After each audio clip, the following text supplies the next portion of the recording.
मैं आप सभी दर्शकों से भी कहना चाहूँगा, जो श्रोतागण है उनसे कहना चाहूँगा, हमारे साथ सूत्र का उच्चारण कर लिया करें। सूत्र के उच्चारण में तो पुण्य बंद ही तो होता है, क्या बुराई। देखिए सूत्र का अर्थ देखें, इसका हम संधि विच्छेद करते हैं। तत्व निसर्गात वा अधिगमात। तत्व माने वह सम्यक दर्शन, निसर्गात, निसर्ग कहते हैं स्वभाव, निसर्गात माने स्वभाव से, वा तथा अधिगमात परोपदेश से होता है। क्या बताया इस सूत्र में? तत्व माने वह सम्यक दर्शन, निसर्गात माने स्वभाव से, वा माने और, अधिगमात, अधिगमत माने परोपदेश, परोपदेश से होता है। अर्थात सम्यक दर्शन दो प्रकार का है, स्वभाव से होने वाला निसर्गज, परोपदेश से होने वाला अधिगमज। परोपदेश से क्या लेना? किन्हीं के उपदेश से, जिनवाणी पढ़ के, भगवान की दिव्य ध्वनि सुन के जो हुआ वो अधिगमत सम्यक दर्शन है।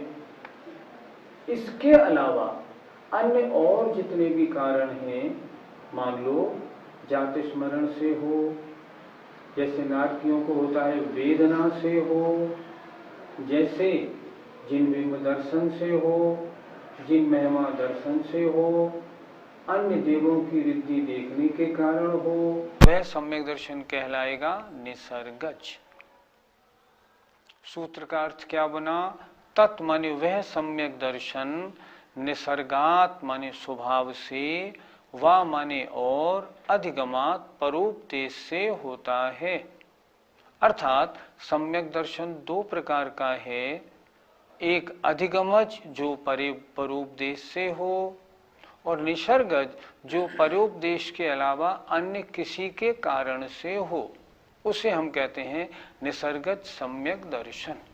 इस प्रकार सम्यक दर्शन दो प्रकार का समझना चाहिए। आपने अभी बताया चिन्मय दर्शन से और वेदनानुभव से सम्यक दर्शन प्राप्त होता है, तो सभी नारकियों को वेदनानुभव होता है और हम चिन्मय दर्शन प्रतिदिन करते हैं, तो क्या सभी नारकियों को और हम अपने आप को सम्यक दृष्टि माने या नहीं? सम्यक तो उत्पत्ति के कारण दो प्रकार के होते हैं, एक बहिरंग और एक अंतरंग। ये जो चर्चा अभी आई निसर्गज और अधिगमज, ये तो बहिरंग कारण हैं। इन बहिरंग कारण के उपस्थित होने पर यदि परिणामों की विशुद्धि बने और अंतरंग में अनंतानुबंधी की चार और दर्शन मोहिनी की तीन प्रकृतियों का क्षय उपशम उपशम हो जाए, तब सम्यक दर्शन होता है। मात्र बहिरंग कारणों से ही सम्यक दर्शन नहीं होता।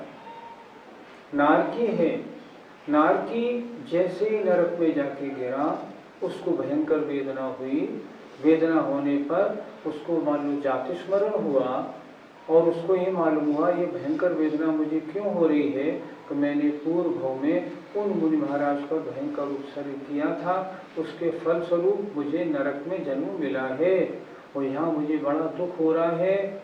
और अगर वो ये भी आगे बढ़ के सोचता है मैंने बहुत बुरा किया, वास्तव में वे तो सच्चे मुनि महाराज थे, सच्चा धर्म तो वही है, अगर उसके परिणामों में इतनी बात आ जाती है तो अनंतानुबंधी और दर्शन मोहिनी की तीन प्रकृतियों का औक्षमिक उपशम बन जाता है और उसके बनने पर सम्यक दर्शन हो जाएगा। इसलिए बहिरंग कारण निसर्गज और अधिगमज दो भेद उसके हुए और अंतरंग में 7 प्रकृतियों का उपशम क्षय उपशम होने पर सम्यक दर्शन होता है।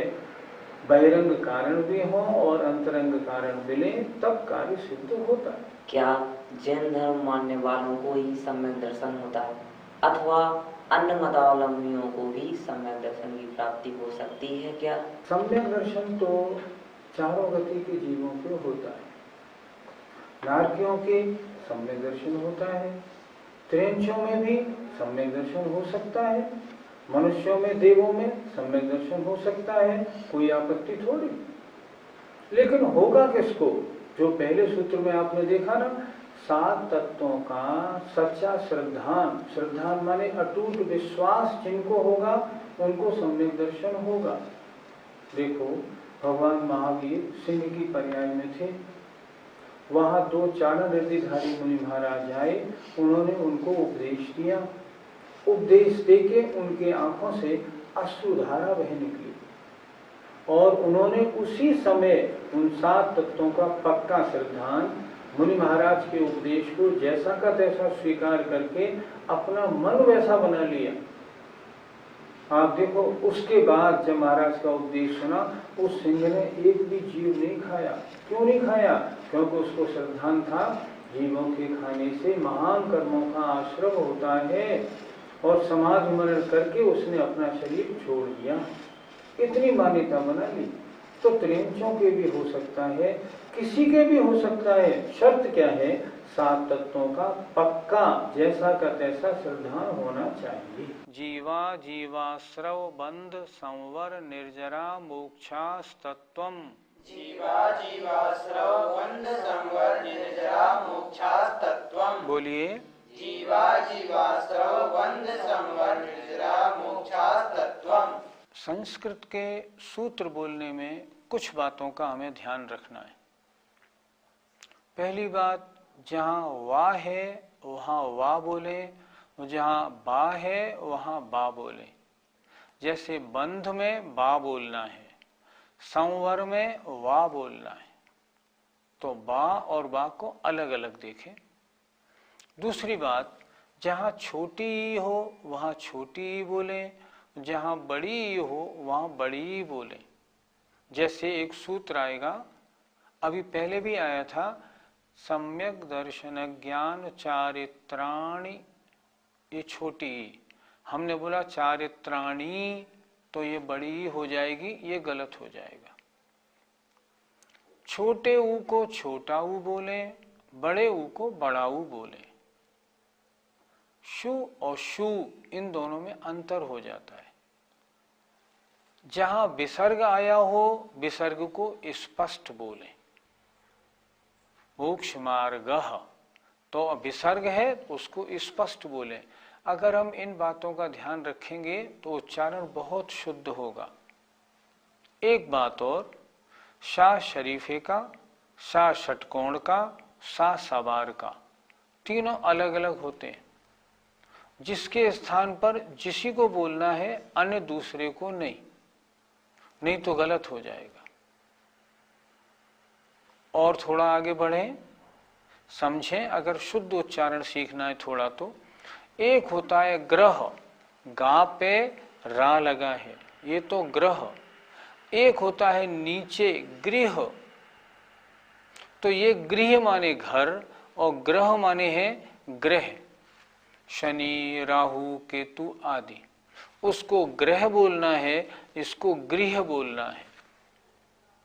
थोड़ी बात का अगर ध्यान रखेंगे आपका उच्चारण शुद्ध होगा। ध्यान रखें हमेशा, अगर उच्चारण शुद्ध है तो ज्ञानावर्णी कर्म का क्षयोपशम होगा। उच्चारण अशुद्ध है तो ज्ञानावर्णी कर्म का बंध होगा।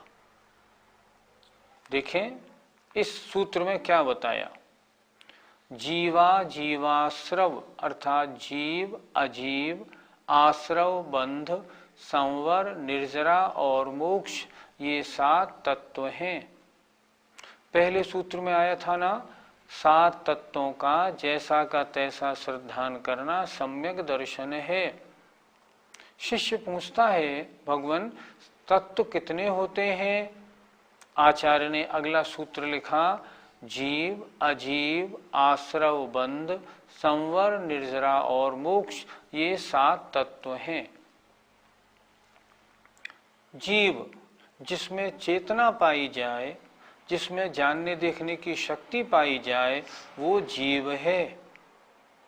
जिसमें जानने देखने की शक्ति नहीं है, चेतना शून्य है, वह अजीव है।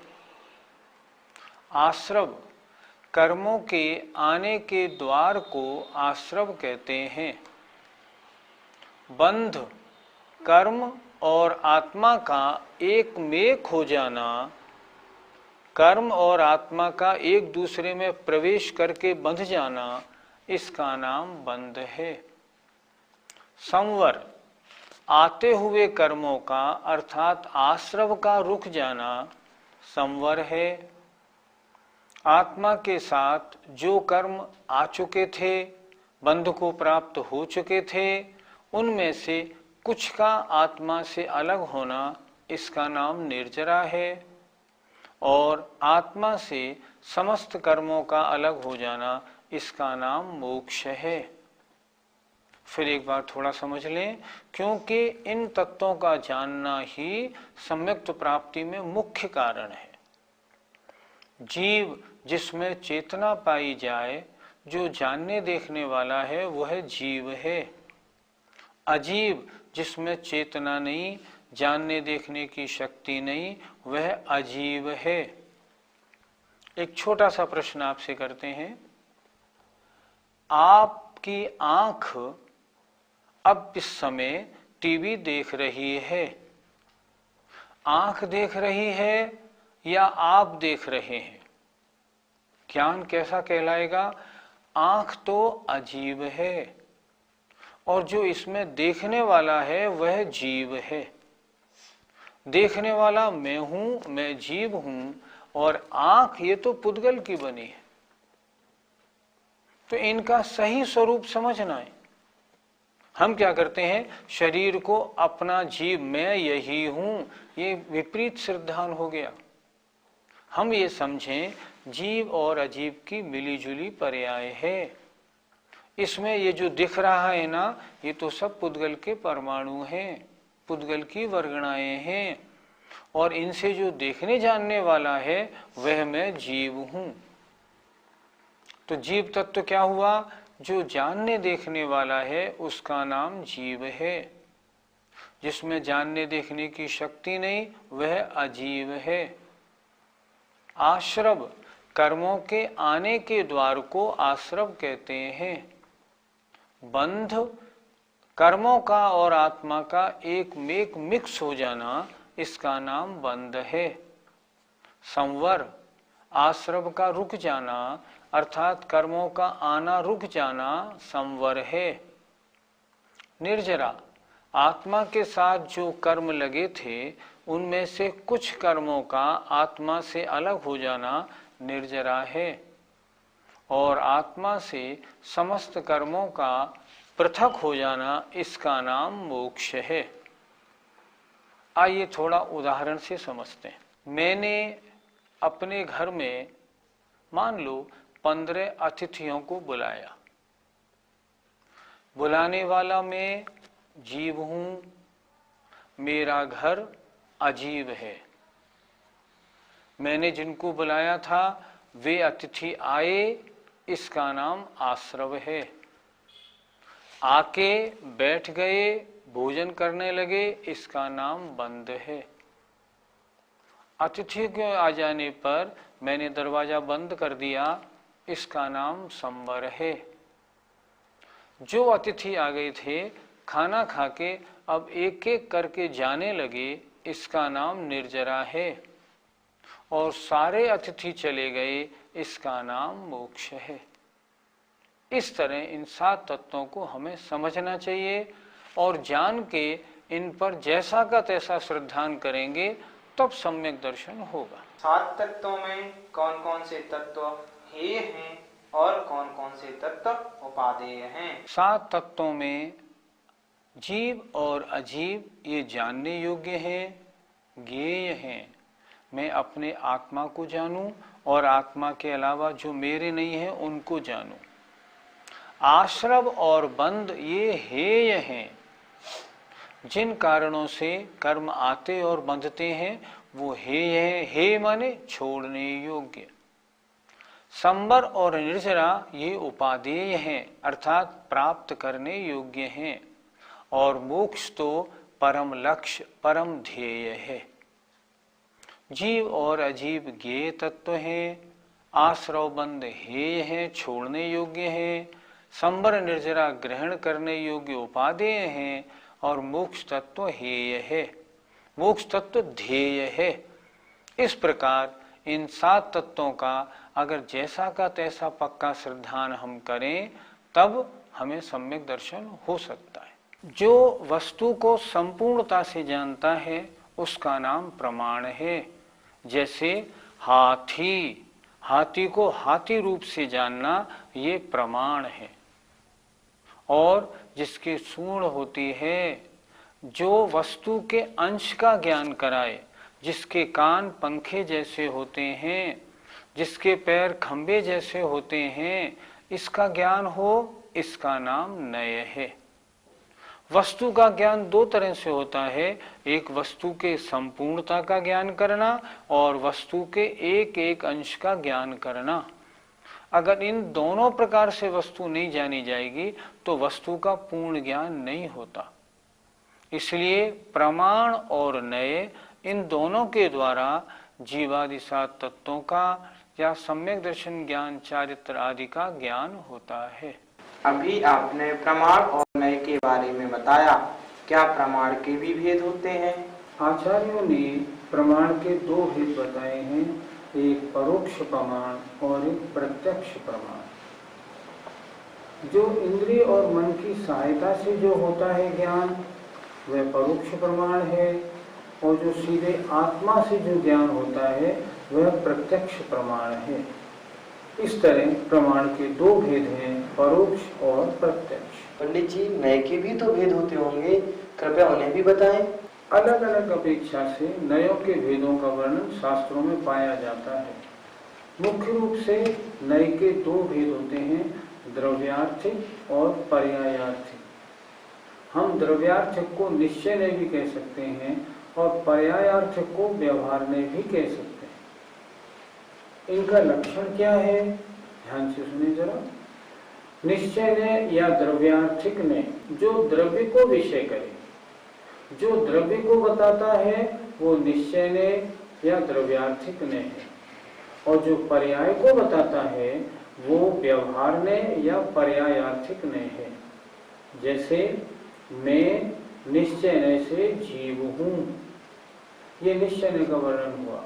मैं मनुष्य हूँ, ये पर्यायार्थिक ने व्यवहार ने का वर्णन हुआ। निश्चय ने और व्यवहार ने को अच्छी प्रकार समझना है, क्योंकि द्रव्यान योग के जितने भी हमारे शास्त्र हैं उनमें निश्चय ने और व्यवहार ने की बहुत चर्चा पाई जाती है। और समझे थोड़ा सा, निश्चय ने मैं अकेला हूँ, मेरा कोई नहीं है, निश्चय ने द्रव्य का विषय किया। पर्याय की अपेक्षा बात करेंगे तो ये मेरा पुत्र है, ये मेरी पत्नी है, ये मेरे माता पिता हैं।